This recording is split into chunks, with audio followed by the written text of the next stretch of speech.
So there are 9 stages that your application goes through before you become permanent resident of Canada under spousal sponsorship or common law sponsorship. Do you want to know those 9 stages in this brief video? Watch this video till the end to figure out.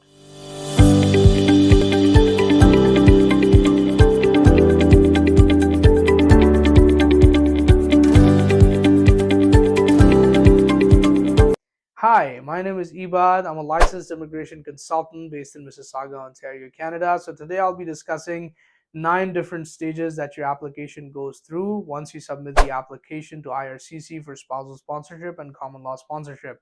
So there are 9 stages. So I'm going to talk about those stages one by one. I'm not going to talk about the processing timeline because the processing timeline could be different. Some people may receive a communication in 30 days. Some people may receive it in 60 days. Every file is different. Every applicant's circumstances are different, so we're not going to do a comparison.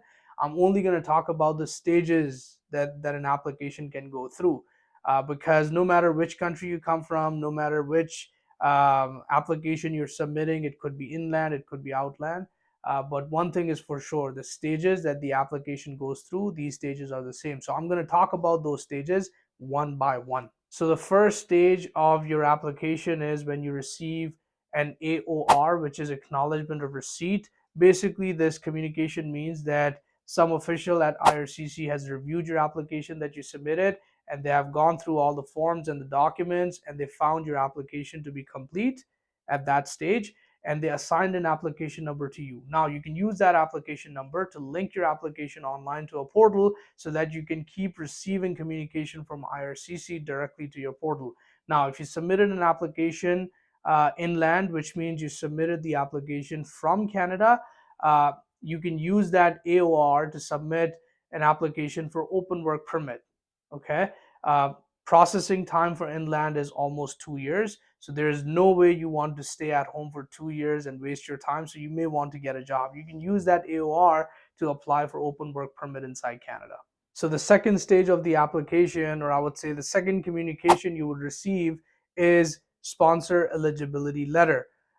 Basically, it means that the sponsor has been approved by IRCC based on their financial stability and based on their background checks. They have been approved to sponsor the applicant that they are claiming to sponsor to Canada.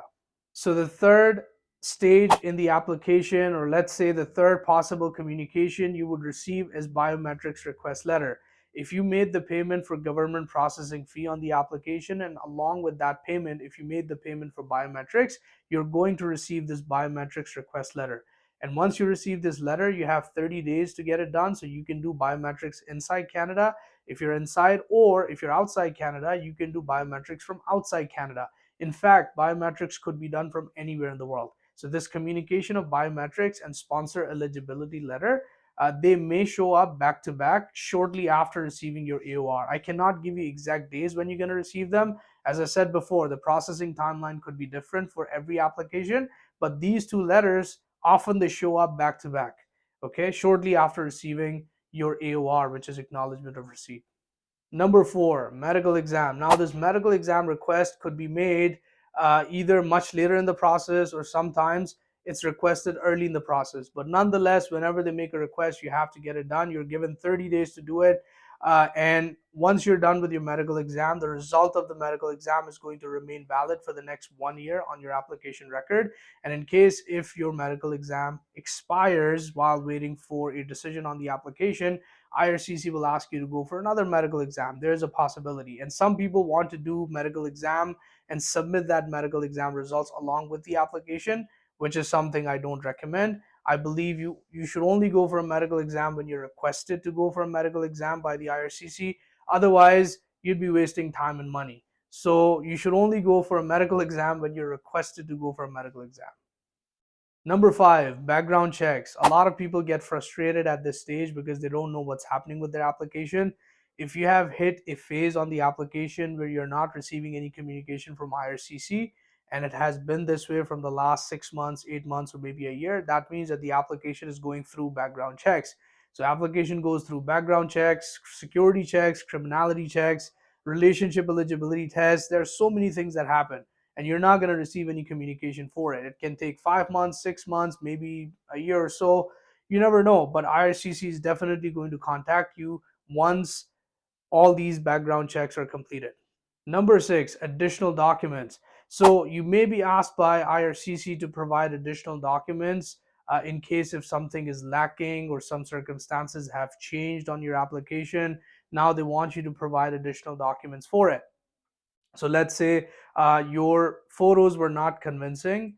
They want you to provide more photos. If your proof of communication was not convincing, they may ask you for additional proof of communication. And sometimes they may even send you PFL depending upon what's missing from your application. They may even send you PFL. And I hope you don't, but in case if you receive a PFL, take it seriously, because that's going to be your last opportunity before you get a refusal on your application. Number seven, pre-arrival services letter. So if you have received this letter, it's a positive sign, it's a good sign. It means that the eligibility criteria has been met for permanent residence approval for Canada. This letter also has many sources available which can prepare the applicant for a new life in Canada. All the newcomer services are available there.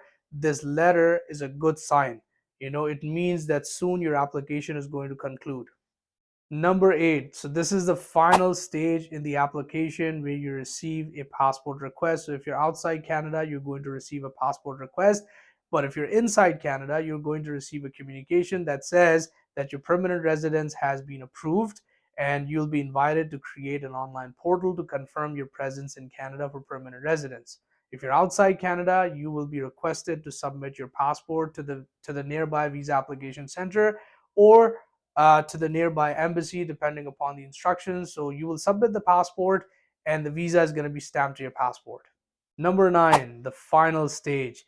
This is the stage where you do the landing. It's the final stage. So if you submitted an inland application, all you have to do is confirm your landing online. You'll be provided a link by IRCC. It's a secure link. You can confirm your landing over there.